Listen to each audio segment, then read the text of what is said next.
Discuss करने वाले हैं टैक्स ऑन एनपीएस कंट्रीब्यूशन। जो एम्प्लॉयर कंट्रीब्यूट करता है एनपीएस पर, इस पे बहुत सारे अमेंडमेंट आए हुए हैं। फिनेंस एक्ट 20 में भी अमेंडमेंट आए थे, फिनेंस एक्ट 2021 में भी अमेंडमेंट आए थे। तो इसको लेकर बहुत अधिक डाउट था, मुझे बहुत जगह से क्वेरी रेज हुई कि आप इस पर एक वीडियो बनाइए। तो आई थिंक इसीलिए मैंने इस पर एक वीडियो बनाया है। देखिए क्या क्या इसमें आते हैं। देखिए पहले का स्कीम क्या था, मतलब पहले का ये स्कीम अभी भी एप्लीकेबल है। क्या था? Employer's contribution to various fund. Employer बहुत सारे फंड में कंट्रीब्यूट करते हैं। पहला आपका हो गया रिकॉग्नाइज्ड प्रोविडेंट फंड। पीएफ के लिए, एम्प्लॉय के पीएफ के बेनिफिट के लिए रिकॉग्नाइज्ड प्रोविडेंट फंड में एम्प्लॉयर कंट्रीब्यूट करते हैं। तो उस केस में क्या होता है, उस केस में आपका जो एम्प्लॉयर्स कंट्रीब्यूशन यदि अप टू 12% ऑफ सैलरी हो तो वो टैक्सेबल नहीं होता है। यदि एम्प्लॉयर्स कंट्रीब्यूशन 15% ऑफ सैलरी हो गया तो 3% ऑफ सैलरी टैक्सेबल होगा, अप टू 12% तक नॉट टैक्सेबल। सिमिलरली जो आपका अप्रूव्ड सुपर एन्युएशन फंड है, उसमें 1.5 लाख तक का एम्प्लॉयर यदि कंट्रीब्यूट करता है 1.5 लाख तक, तब क्या होता है जो अप्रूव्ड सुपर एन्युएशन फंड है वो टैक्सेबल नहीं होता है। उससे अधिक कंट्रीब्यूट करेगा तो आपका टैक्सेबल होगा। थर्ड आपका हो गया national pension scheme NPS contribution. इस केस में क्या है, जो सेंट्रल गवर्नमेंट एम्प्लॉई है उसके लिए 14% ऑफ सैलरी। जो सेंट्रल गवर्नमेंट एम्प्लॉई है, employers contribution for national pension scheme. इस केस में क्या होता है, जो एम्प्लॉय की जो एम्प्लॉयर एनपीएस कंट्रीब्यूट करता है उस केस में क्या होगा, सेंट्रल गवर्नमेंट एम्प्लॉय के केस में 14% ऑफ एम्प्लॉय सैलरी, और in other than central government के केस में, other than central government employee के केस में 10% ऑफ सैलरी। ये लॉ पहले भी था, अभी भी है, नो चेंज। इस लॉ में कोई चेंज नहीं है। ये लॉ पहले भी था, अभी भी है। एक बार मैं आपको फिर से बोल दे रहा हूँ, यदि एम्प्लॉयर कंट्रीब्यूट करता है रिकॉग्नाइज्ड प्रोविडेंट फंड में तो उस केस में क्या होगा, उस केस में एम्प्लॉय के हैंड में, यदि एम्प्लॉयर 12% ऑफ सैलरी तक कंट्रीब्यूट करता है तो एम्प्लॉय के हैंड में वो टैक्सेबल नहीं होगा। 12% से अधिक यदि एम्प्लॉयर कंट्रीब्यूट करता है तो टैक्सेबल होगा। अप्रूव्ड सुपर एन्युएशन फंड 1.5 लाख और एनपीएस 10% और 14% ऑफ सैलरी। ये लो अभी भी इसमें चेंज नहीं है। देखिए क्या हुआ था, जब फिनेंस एक्ट 2020 आया था तो उस केस में क्या हुआ, जब फिनेंस एक्ट जब पास हो रहे थे, फिनेंस एक्ट जब लाया गया था उस केस में ऐसा हुआ कि गवर्नमेंट ने इस बात को नोटिस किया, जो आपका जो हाई सैलरी इनकम वाले होते हैं, जिनकी सैलरी बहुत हाई होती है, हाई सैलरी इनकम क्या करते हैं, they manage there large part of their salary in this 3 funds. इस 3 फंड में उसके मैनेज कर लेते हैं, ठीक है। और they design their salary package in a manner where the large part of their salary is paid by the employer in these 3 funds।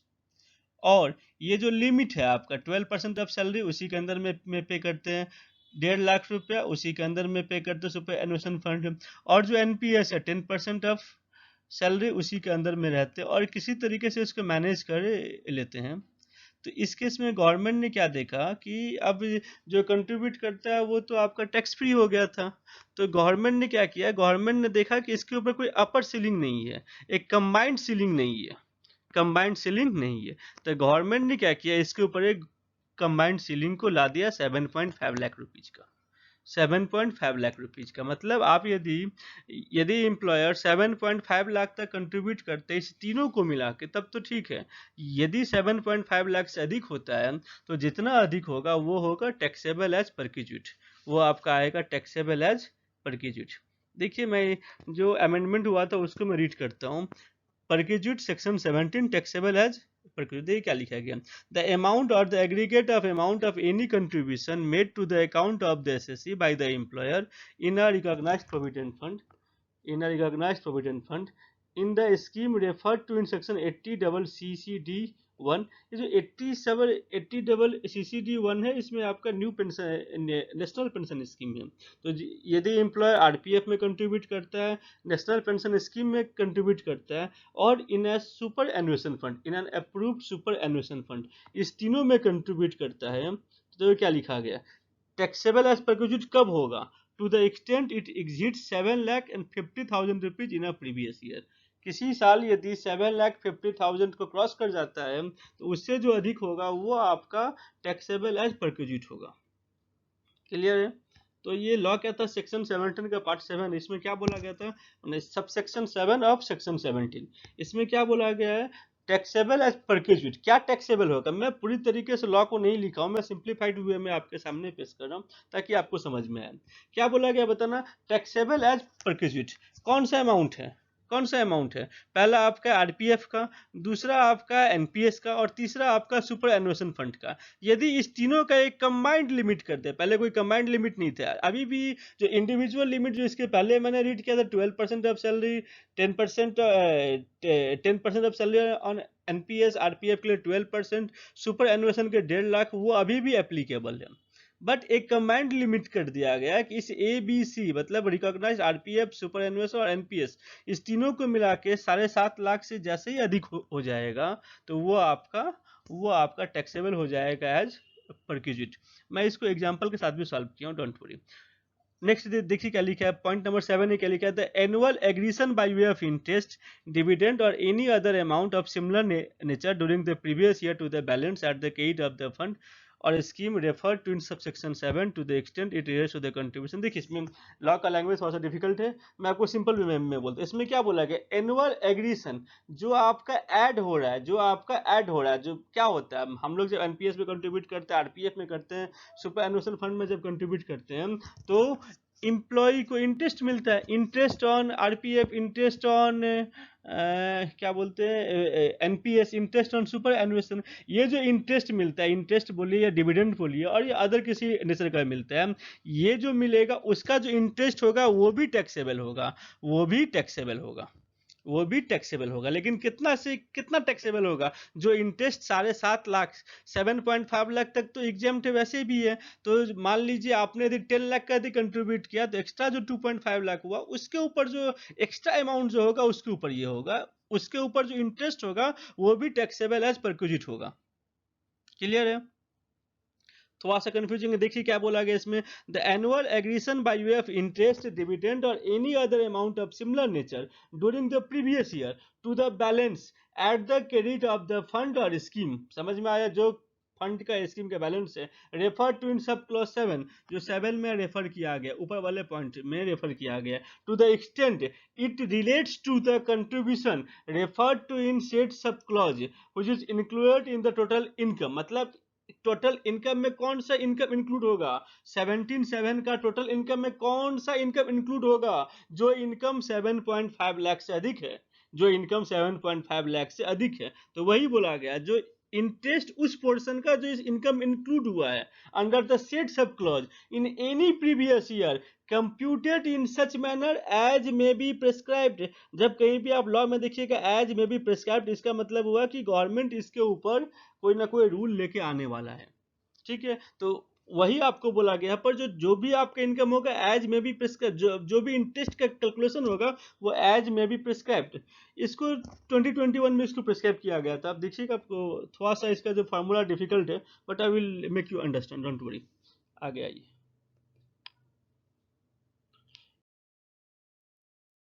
के थ्रू समझते हैं इसको, मैं एग्जाम्पल के थ्रू आप लोग को बोलते हैं। मैंने क्या कहा था, जो हाई सैलरी इनकम वाले होते हैं वो इस तरीके से इस तीनों फंड में मैनेज करते हैं ताकि उनकी जो कंट्रीब्यूशन भी एम्प्लॉयर पे कर देता है, सैलरी भी उनको मिलकर वो टैक्सेबल भी नहीं हुआ।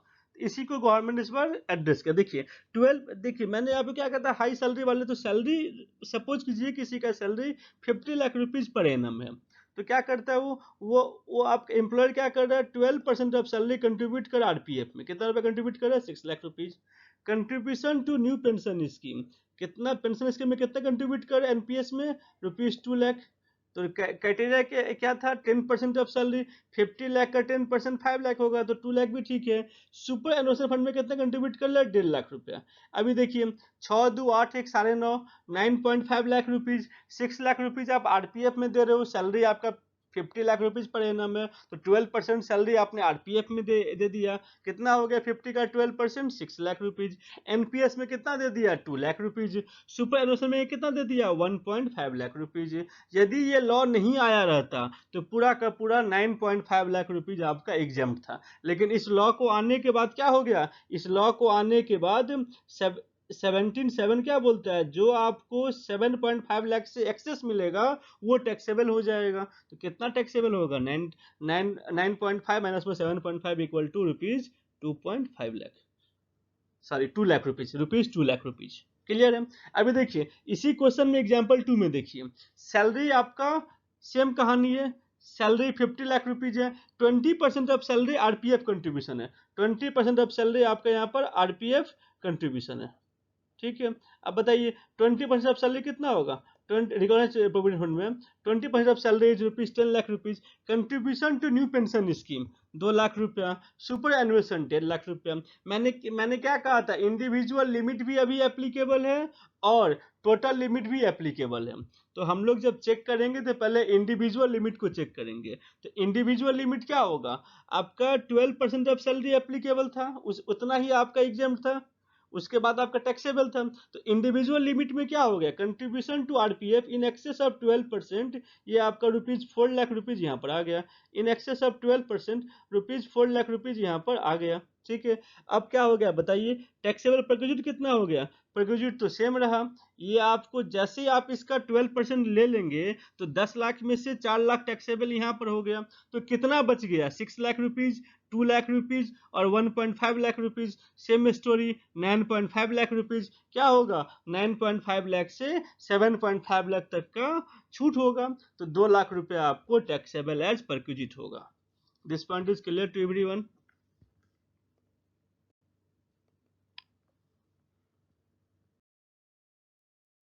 2020 में क्या किया गया था, फाइनेंस एक्ट 2020 में एक अपर लिमिट फिक्स कर दिया गया था 7.5 लाख रुपीज का combined limit in all 3 funds. अब फाइनेंस एक्ट 2021 में क्या किया गया, फाइनेंस एक्ट 2021 में चोट किया गया जो इम्प्लॉय का कंट्रीब्यूशन होता है पीएफ पर और उसके ऊपर जो इंटरेस्ट मिलता है, interest on employee contribution to PF, उसके ऊपर किया गया, उसको टैक्सेबल के दायरे में लाया गया। 2.5 लाख तक का एक छूट दिया गया कि interest on employee contribution to PF है उस इस taxable in excess of rupees 2.5 lakh, जितना 2.5 लाख से अधिक रहेगा वो टैक्सेबल होगा। अभी देखिए क्या हुआ था, 23 मार्च 2021 को Sitharaman madam honourable finance minister ने आके कहा था, कुछ ऐसे सिविल सर्विस के ऑफिसर्स होते हैं, सेंट्रल गवर्नमेंट के पुराने एम्प्लॉय होते हैं और वेस्ट बंगाल गवर्नमेंट के एम्प्लॉय होते हैं जहां पर पेंशन स्कीम एप्लीकेबल नहीं है, उन लोगों को जीपीएफ ग्रेजुएटी कम प्रोविडेंट फंड वो उसमें पैसा जमा करते हैं और उसमें एम्प्लॉयर का कोई कंट्रीब्यूशन नहीं होता है, जो भी कंट्रीब्यूशन होता है वो एम्प्लॉय का कंट्रीब्यूशन होता है। उस केस में क्या होगा, मैडम ने कहा था, फाइनेंस मिनिस्टर ने कहा था कि उस केस में जहां पर एम्प्लॉयर कंट्रीब्यूट नहीं करता है उस केस में जो ये लिमिट है वो 2.5 लाख से बढ़कर 5 लाख रुपीज तक हो जाएगा। तो ये जितने भी वेस्ट बंगाल गवर्नमेंट के एम्प्लॉई हैं उनके लिए जो इंटरेस्ट ऑन एम्प्लॉय कंट्रीब्यूशन होता है वो 5 लाख रुपीज का होता है।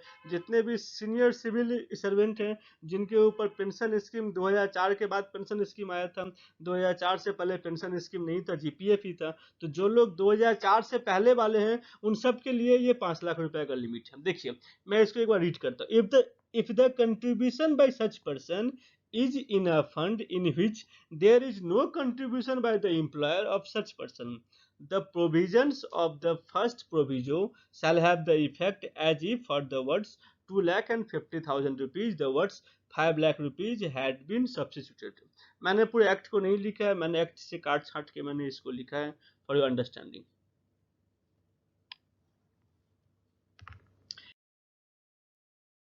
अभी देखिए मैंने क्या कहा था, जो एम्प्लॉयर्स का जो अभी तो लास्ट प्रीवियस स्लाइड में मैंने किया था interest on employees contribution to PF. अब मैंने क्या कहा था, पहले जब 2020 में फाइनेंस एक्ट 2020 में जब लॉ लाया गया था, उसमें क्या बोला गया था, जो interest on employer's contribution to PF जो होगा, जब अपर सीलिंग फिक्स किया, एक कंबाइंड लिमिट 7.5 लाख रुपया का फिक्स किया गया था, उस समय क्या कहा गया था कि एक लॉ लेके आएगा, एक प्रेस्क्राइब करेंगे, एक रूल लेके आएंगे कि एम्प्लॉयर्स का जो कंट्रीब्यूशन होगा वो कितना टैक्सेबल होगा। ये आपका रूल है। इसको पढ़ने पर बहुत कम लोगों को समझ में आएगा।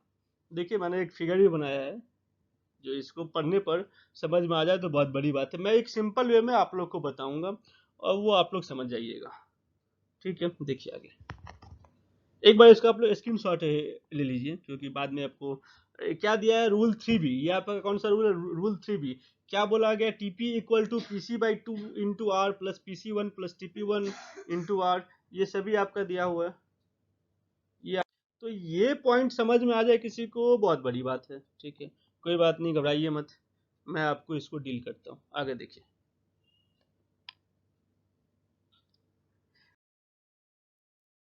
कह रहा था जो एम्प्लॉयर्स का जो कंट्रीब्यूशन है टू पीएफ पर, उस पर इंटरेस्ट कैसे निकालेंगे, जो interest on employer's contribution to PF.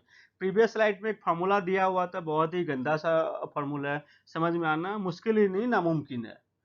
ठीक है, तो अब देखिए इसको कैसे सॉल्व करते हैं। मैंने क्या कहा था, जो सिंपली आप पहले देखिए, एक्ट जब आया गया था तो उस समय एक्ट ने क्या कहा था, उस समय एक्ट में क्या कहा था, उस समय एक्ट में ये कहा गया था, जो जितना भी आपका कंट्रीब्यूशन होगा, जो भी एम्प्लॉयर्स कंट्रीब्यूशन है, जो भी कंबाइंड एक employer's contribution to specified fund, जो 3 तरह के फंड थे, उसका जो कंबाइंड अपर लिमिट है, वो आपका था वो आपका था 7.5 लाख रुपीज। तो 7.5 लाख से एक्स्ट्रा कितना, जो भी आपको एक्स्ट्रा पे करोगे, वो एक्स्ट्रा टैक्सेबल होगा as a perquisite, extra taxable होगा एज अ परक्यूजिट।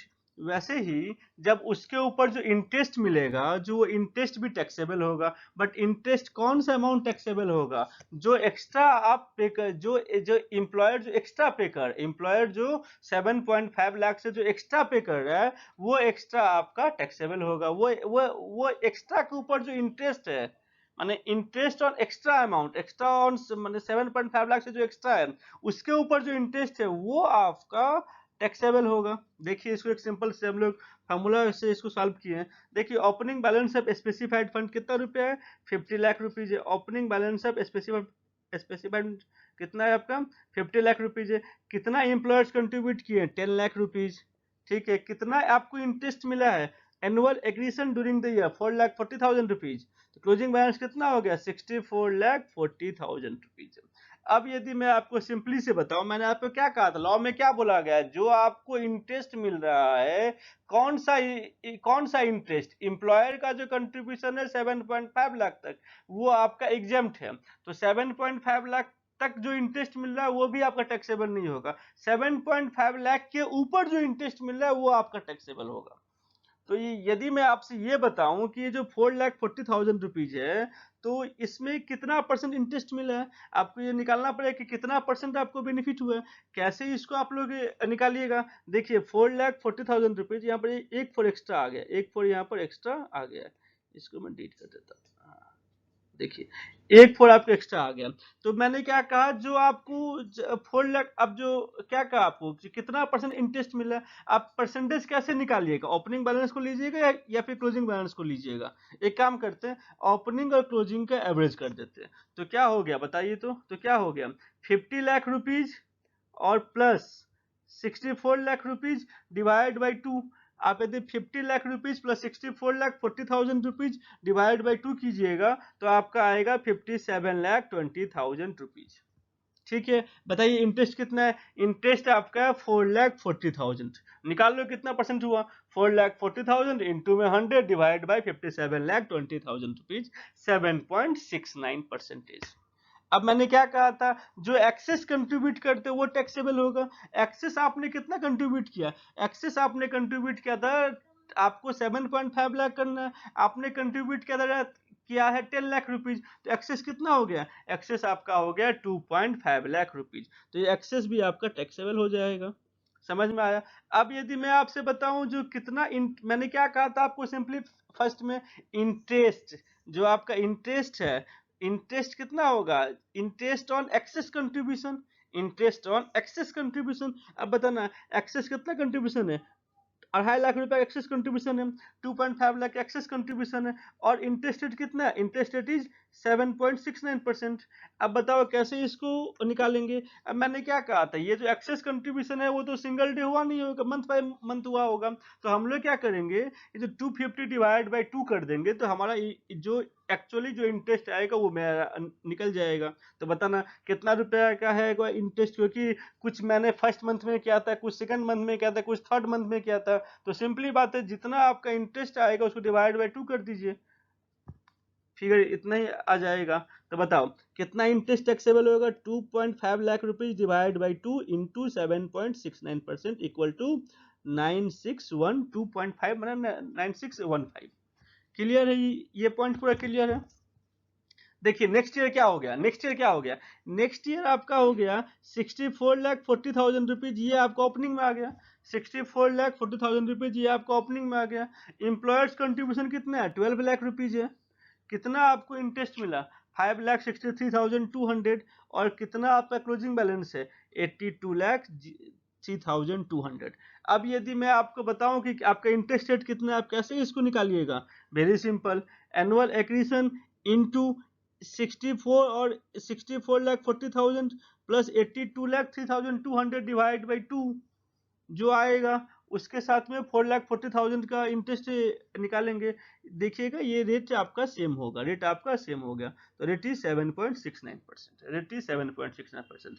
कैसे निकाला आप लोग समझ गए, 5,63,200 into 100 divided by 40,000 plus 82,03,200 divide by 2 कितना आ गया, 7.69%। अभी देखिए contribution in excess of 7.5 lakh है। कितना कंट्रीब्यूशन आपने किया था, आपने कंट्रीब्यूशन किया था 12 लाख रुपए का। कितना रुपए का एक्सेस हो गया, एक्सेस आपका हो गया 12 लाख माइनस में 7.5 लाख, 4.5 लाख रुपया। अब मैंने आपको क्या कहा था, अब जिस तरीके से आपने यहाँ पर 9615 निकाला था वैसे ही आप इसको निकालिए। मैंने आपको क्या कहा था, ये जो 4.5 लाख रुपए एक्सेस आपने कंट्रीब्यूशन किया है वो तो एक दिन में आपने किया नहीं होगा, वो तो एक दिन में आपने किया नहीं होगा, ठीक है, वो तो आपका कंट्रीब्यूशन बहुत ड्यूरिंग द ईयर हुआ होगा। तो हम लोग क्या करेंगे, 4.5 लाख डिवाइड बाई 2 इंटू 7.6, यहाँ पे एक टाइपिंग मिस्टेक हो गई थी, यहाँ पर एक टाइपिंग मिस्टेक हो गई, ये आपका क्या हो गया, चलो इसको पॉइंट कर देते, हुआ कुछ 7.69। तो क्या हो गया 4,50,000 डिवाइड बाई 2 इंटू 7.69 करके देखिए, मैं भी आपका भी सॉल्व कर रहा हूँ।